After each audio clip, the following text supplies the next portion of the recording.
Have you ever done something you knew you shouldn't, but the thrill was just too good to pass up? That was us. Me and my friends standing outside the chain link fence of the old Carnival, long after the last families had gone home. The moon was our only spotlight, casting long, eerie shadows from the silent rides. "Come on," someone whispered, and that was all it took. We found a gap in the fence and slipped through, our laughter swallowed by the sudden, heavy silence of the empty fairground. It was magical at first. We ran through the deserted midway, our footsteps echoing strangely.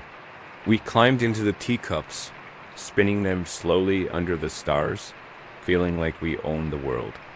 The carousel horses were frozen mid-gallop, their painted eyes seeming to watch us. It was a perfect, forbidden adventure. The air was cool and smelled of leftover popcorn and something else, something metallic, like old machinery. But the fun, that pure, exhilarating rush, it didn't last. It was Sarah who saw him first. She just stopped mid-laugh and pointed towards the funhouse. "Who's that?" she breathed. We all turned. Standing just beyond the reach of the moonlight, shrouded in the deepest shadows of the Ferris wheel, was a figure. A man! He was perfectly still, just a silhouette against the darkness. We couldn't see his face, but we could feel his eyes on us. A cold wave washed over our group, extinguishing our laughter instantly. "Probably just a security guard," I said, trying to sound brave, but my voice trembled. "We should go." We turned to head back the way we came, trying to act casual, but our pace quickened with every step. After a few moments, I risked a look back over my shoulder. My heart hammered against my ribs. He had moved. He was closer now, standing by the ring toss stall, still cloaked in shadow, still watching. He hadn't made a sound, just appeared there. Panic started to bubble up. "He's following us," Mark hissed. We broke into a jog, no longer pretending. We ducked down a lane we thought led back to the fence, but it just twisted and turned, leading us deeper into the maze of silent attractions. Every time we looked back, he was there, a little closer, a little more defined. He never ran, he just was by the hot dog stand, then by the tilt-a-whirl. It felt like the carnival itself was alive, rearranging its paths to keep us trapped with him. We were cornered near the carousel. The path ahead was a dead end.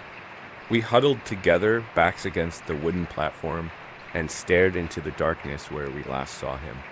The moon broke through the clouds then, a brilliant silver beam that cut across the midway, and it fell right on his hand. For just a second we saw it, a glint of polished something long, something sharp. That's when the real terror hit.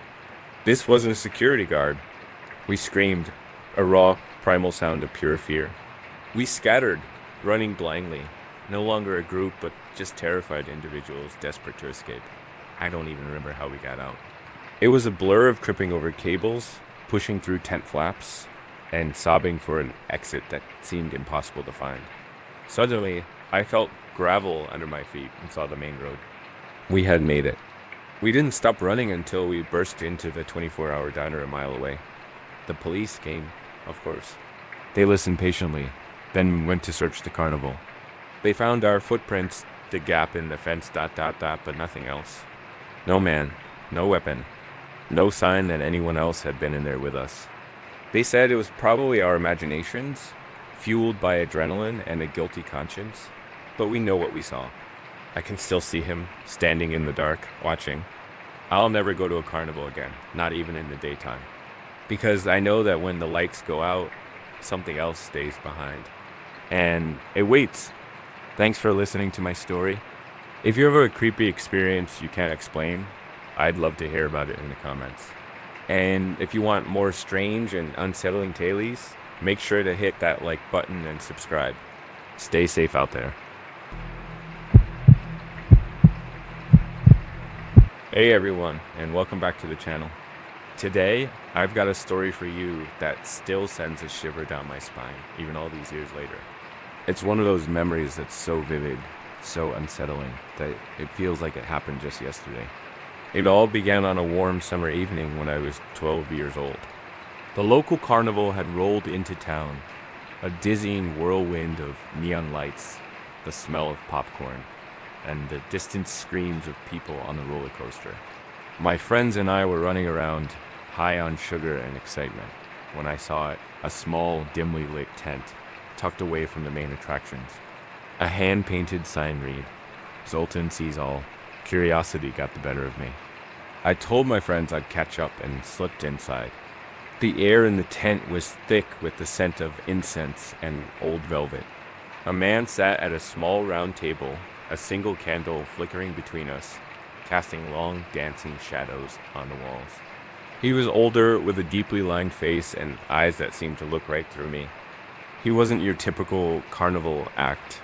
There was an intensity about him that was unnerving. He gestured for me to sit. I nervously took a seat, my heart thumping against my ribs. He didn't ask for my palm or shuffle any cards.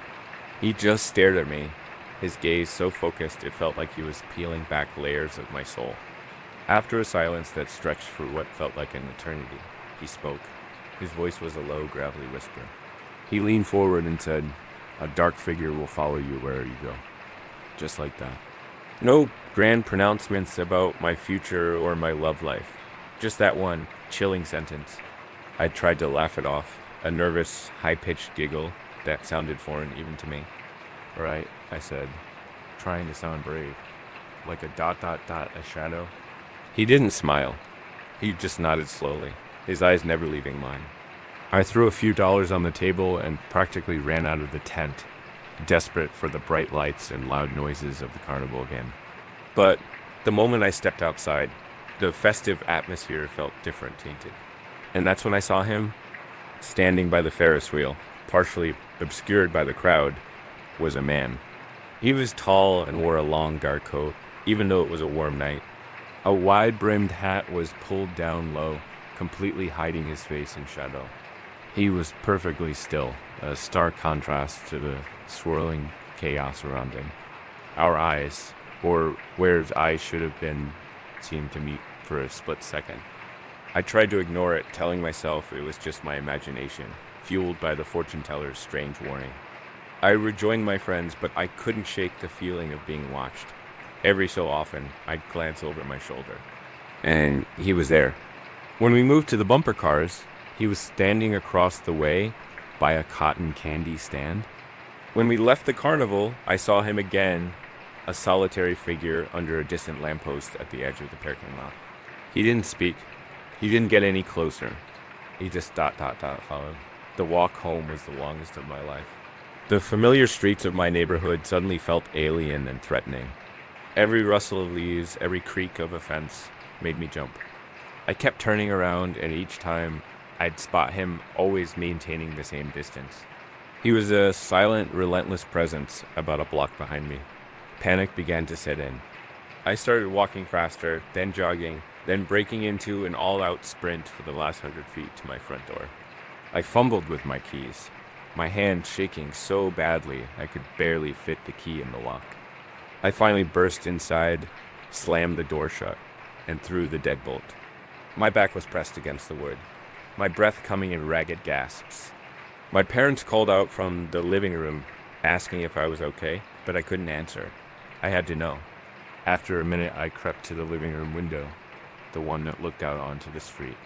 I dared to peek through a tiny gap in the curtains, and my blood ran cold. He was there, standing directly across the street under the soft glow of our porch light, perfectly still. He was just standing there, watching my house, watching me. His head was tilted slightly, as if he knew I was looking. I didn't move for what felt like hours, frozen by the window. Eventually, my dad came over and asked what I was staring at. When I looked back, he was gone. The street was empty. I never saw that man in the long coat and hat ever again. But the fortune teller was right in a way. That dark figure does follow me. Not on the street, not in the shadows of a lamppost, but in here, in my memory. And even now, all these years later, on quiet nights when I'm alone, I can still feel his eyes on me. Thanks for listening to my story. If you have any chilling experiences like this, I'd love to hear about them in the comments below. Don't forget to like this video and subscribe for more strange tales. Stay safe out there. My friends and I, we had this thing for forgotten places. The thrill of stepping into a world that time had left behind was our ultimate high. We'd explored derelict hospitals, crumbling mansions, and silent, overgrown factories. Each one had its own story, its own ghosts, but nothing, and I mean nothing, could have prepared us for the night we decided to brave the old carnival on the edge of town. It had been closed for decades, a local legend whispered about in hushed tones. They said a tragic accident had shut it down for good. For us, that just made it more appealing. We slipped through a gap in the rusted fence under the pale light of a crescent moon. The air was thick and heavy, smelling of decay and damp earth. Skeletons of roller coasters clawed at the night sky, and the carousel horses were frozen mid-gallop, their painted smiles looking more like grimaces in the dark. Our target was the centerpiece, the funhouse.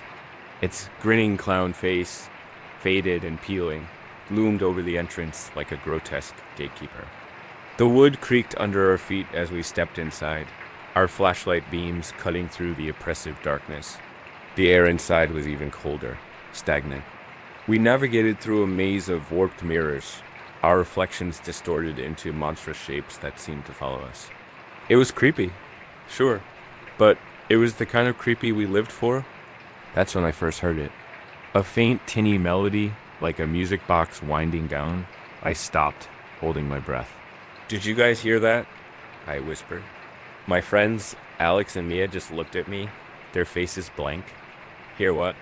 "It's just the wind, man," Alex said, but his voice was a little too quick, a little too strained.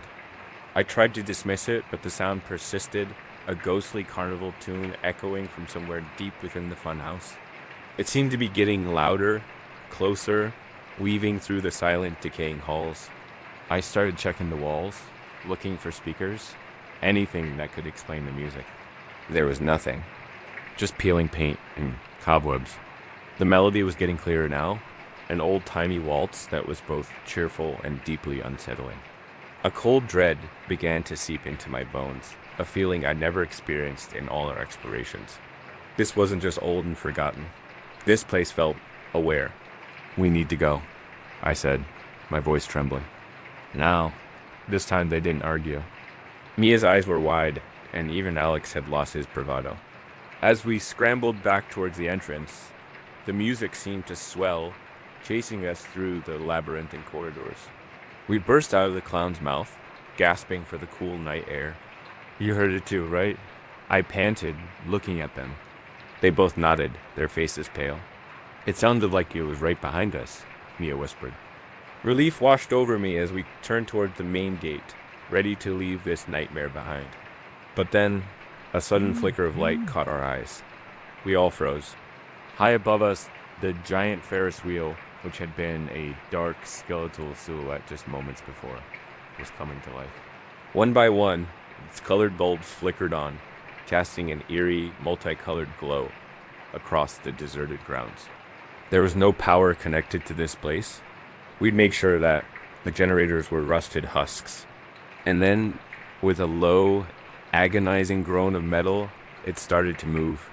The Ferris wheel began to turn slowly, deliberately, its empty cars swinging gently in the windless night. The carnival music was no longer just in the funhouse. It was all around us now, blaring from some unseen source, a phantom orchestra playing for an audience of ghosts. We didn't need any more convincing. We ran. We ran faster than we had ever run in our lives, not daring to look back. We scrambled through the fence and didn't stop until the carnival's ghostly lights and haunting music had faded completely into the distance.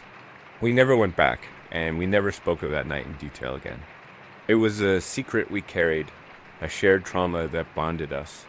But sometime, even now, on quiet nights when the air is perfectly still, I swear I can hear it. A faint, tinny melody drifting on the wind. The ghostly tune of the abandoned carnival, calling me back. Thanks so much for watching and sticking with me through that story. If you enjoy tales of the unexplained and creepy explorations, make sure to hit that like button and subscribe for more. Let me know in the comments if you've ever had a similar experience.